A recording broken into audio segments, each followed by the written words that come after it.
Chào tất cả các bạn, hôm nay chúng ta sẽ đến với nội dung top 5 liên minh sư tử hùng mạnh nhất phần 2. Trong clip trước mình đã nói về 3 liên minh đầu tiên theo thứ tự thời gian trị vì của chúng. Lần này sẽ là 2 liên minh còn lại nhé. 4. Liên minh Matimba. 6 con sư tử đực Matimba còn được gọi là đàn Sava.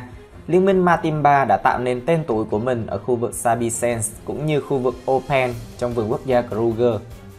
Được ước tính rằng các con sư tử đực Matimba được sinh ra vào khoảng năm 2006 đến 2007. Có 6 con sư tử đực hình thành liên minh. Chúng gồm Duna, Slitnose, Saka, Whiteface, Hairy Belly và Ginger. 5 con sư tử đực này có mối quan hệ họ hàng.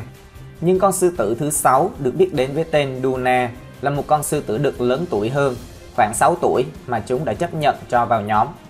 Những con Matimba ban đầu đến từ khu bảo tồn Gala, và vì khu vực đó được thống trị bởi 3 con sư tử đực Skybet lớn tuổi, nên người ta dự đoán rằng Skybet là cha của những con Matimba. 6 con sư tử di chuyển vào Manileti và đó là nơi sự thống trị của chúng bắt đầu. Từ năm 2010, chúng kiểm soát khu vực và đuổi các con sư tử đực cư trú đi. Chúng là sư tử đực của tất cả các đàn sư tử cái trong Manileti và bắt đầu mở rộng lãnh thổ của mình. Lãnh thổ của chúng trải dài từ vườn quốc gia Kruger, khu bảo tồn Gala, cũng như phía bắc của Sabicens. Vào năm 2012, Duna, con sư tử đực Matimba lớn tuổi, đã mất tích và không ai rõ liệu nó có qua đời vì tuổi già hay đã bại trận trước một con sư tử đối thủ. Gần cuối năm 2013, giống như các con sư tử Mapogo, liên minh này cũng quyết định tách ra và sau đó chúng được biết đến là 3 con sư tử Matimba phía bắc và 2 con sư tử Matimba phía nam. Các con sư tử Matimba phía bắc được xác định là Saka, Slitnose và Whiteface, và chúng dành hầu hết thời gian ở Manileti, Gala và phía bắc của Sabicens. Trong khi các con sư tử Matimba phía nam được biết đến là Hairy Belly và Ginger, và khu vực của chúng nằm ở phía đông và nam của Sabicens. Hairy Belly và Ginger không giữ thái độ nhún nhường, khác với 3 anh em khác của chúng. Những con sư tử đực này đã tham gia nhiều cuộc đánh, và nhiều trận đánh đã diễn ra với các bầy sư tử nổi tiếng khác như Mapogo, Mazingilane hoặc Birmingham Boy. Các con sư tử Matimba phía nam đã bị đuổi ra khỏi lãnh thổ bởi 5 con sư tử đực Birmingham, và đó là khi chúng lần đầu tiên di chuyển vào Londology và trở thành sư tử đực của đàn Salala. Các bạn có thể đặt mua áo Godzilla hoặc khủng long tại trang áo-godzilla.com của mình nhé. Có rất nhiều kiểu áo và màu áo để các bạn có thể lựa chọn ra một chiếc áo ưng ý nhất. Chúng không gặp vấn đề gì ở khu vực này. Những bầy sư tử đực khác, chẳng hạn như Styx và Fourway, đã cố gắng tiếp quản đàn và lãnh thổ từ Matimba nhưng không thành công, vì vào thời điểm đó, 2 liên minh này mạnh mẽ hơn nhiều. Cho đến khi liên minh Mazingilane trước đây đã đuổi 2 con Matimba ra khỏi Londology, buộc 2 con sư tử đực này trở thành du mục. Thời kỳ thống trị của Matimba phía Bắc bắt đầu suy giảm, khi một trong những con sư tử đực đã bị giết vào năm 2015, trong khi con sư tử đực còn lại bị giết vào năm 2017. Cả hai đã bị giết bởi các con sư tử đối thủ. Con sư tử đực Matimba phía Bắc cuối cùng được thấy dành thời gian với đàn Skoro xung quanh khu vực Tambodi. Nó cuối cùng đã qua đời, có lẽ vì tuổi già, vì nó trông rất yếu đuối vào năm 2018. Còn các con sư tử đực Matimba phía Nam, ở thời điểm này chúng cũng đã gần 11 tuổi, đã được thấy trở lại phía tây của Sabicens, lãnh thổ mà Mazingilane đã để lại sau khi qua đời. Matimba sớm thực hiện giao phối với các con sư tử cái Ottawa. Sư tử cái đã sinh ra 3 con sư tử con. Matimba đã có nhiều sư tử con. Một số đàn sư tử mà chúng đã sinh ra bao gồm Talamari, Berry, Kuhuma, Torchwood, Skoro và Red Road. Vào tháng 8 năm 2019, Ginger của Matimba bị bệnh nấm da nặng và nó đã cố gắng chịu đựng trong một thời gian, nhưng cuối cùng nó qua đời, để lại Hairy Belly là con còn lại.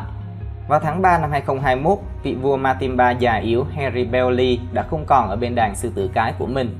Nó qua đời và trở thành một huyền thoại với gần 16 năm sống hoang dã. 5. Liên minh Birmingham Boys. 5 con sư tử đực Birmingham còn được biết đến với tên khác là Gowrie.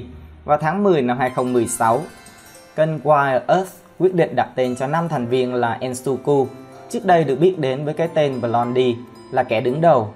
Em Phu Màu, trước đây được biết đến với cái tên Samson, là con lớn nhất. Tinio là con mà răng nanh của nó có thể thấy từ ngoài.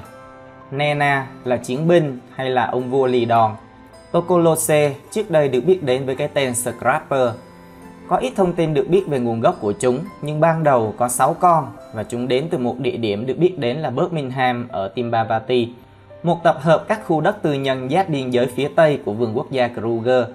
Khi lần đầu tiên chúng được thấy ở góc phía đông bắc của khu du lịch hoang dã Sabicens, chúng chỉ còn lại 5 thành viên. Có vẻ như một con đã bị giết trong một cuộc chiến với các con sư tử già hơn, có kinh nghiệm hơn và chúng phải trốn chạy. 3 con sư tử được Birmingham già chi phối vùng Gala trong nhiều năm, và chúng đã làm cha của nhiều sư tử con ở Gala và xung quanh Gala, bao gồm 5 con sư tử được Birmingham ở Sabicens. Vào tháng 10 năm 2013, những con sư tử này đã được báo cáo bởi Tin Swallow Safari Lodge. Chúng là một phần của một đàn sư tử lớn được gọi là Birmingham hoặc đàn Open. Chúng bao gồm 22 con sư tử, trong đó có một số con sư tử đực trẻ liên quan đến các con sư tử cái Coppi và Baery, được sinh ra vào khoảng năm 2010 đến 2011. Ban đầu chúng đã đến Sabicens vào năm 2014, nơi chúng đã đuổi các con sư tử đực Matimba xuống phía nam, và Junior của đàn Kuhuma đã bị ép phải tự mình ra đi. Tokolose đã chết trên lãnh thổ của châu rừng vào ngày 24 tháng 4 năm 2016. Nó đã bị tách ra khỏi liên minh trong vài ngày và không ở trong tình trạng tốt nhất. Có lẽ nó đã qua đời do chấn thương, bao gồm một phổi bị thủng sau cuộc va chạm với một con trâu. Lãnh thổ đã trở thành một ưu tiên đối với các con sư tử đực Birmingham, và giống như liên minh Mazingilane và Mapogo trước đó, chúng đã cố mở rộng nó. Điều đáng tiếc là một con tê giác trắng đực đã chết vì những vết thương sau một cuộc chiến bảo vệ lãnh thổ.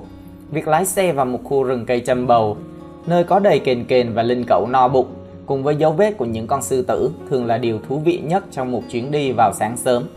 Nhưng vào ngày đặc biệt đó, đó là một cảnh ảm đạm và tuyệt vọng. Những người có mặt ở đó thấy 2 con sư tử đực trưởng thành, một con có bộ lông đen đặc biệt đang ăn một con tê giác trắng nặng 2 tấn. Chưa đầy 5 phút sau, 2 con sư tử đực khác cùng kích thước và tuổi tác lao vào, tấn công chúng bất ngờ với một loạt tiếng gầm ồn ào. Trận đánh nhau nổ ra và khu rừng náo động khi các con kền kền lưng trắng phóng lên bầu trời âm u, và linh cẩu đốm có vẻ đang chạy để tìm đồng đội. Không có một liên minh nào đầu hàng khi chúng gầm về phía nhau từ khoảng cách gần, trong khi những con linh cẩu lang thang hy vọng được cung cấp hỗ trợ. Đột nhiên, 5 con sư tử đực khác xuất hiện từ trong bãi cỏ xanh dài, cách đó khoảng 50 mét.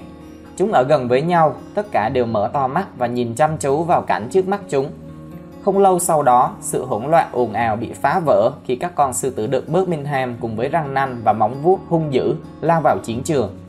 4 con sư tử đực ban đầu vì không muốn mất mạng đã phải rút lui hoàn toàn khi tình thế đã chuyển hướng. Tiếng rống của những con sư tử vang vọng khắp khu vực xung quanh. Cuối cùng, các con sư tử đực Birmingham quay lại với xác tê giác, một cách từ từ, từng con mắt mở to, nhìn xung quanh một cách hoang dại như vẫn tìm kiếm kẻ chịu trách nhiệm về cái chết của một thành viên của đàn. Dần dần chúng bắt đầu ăn.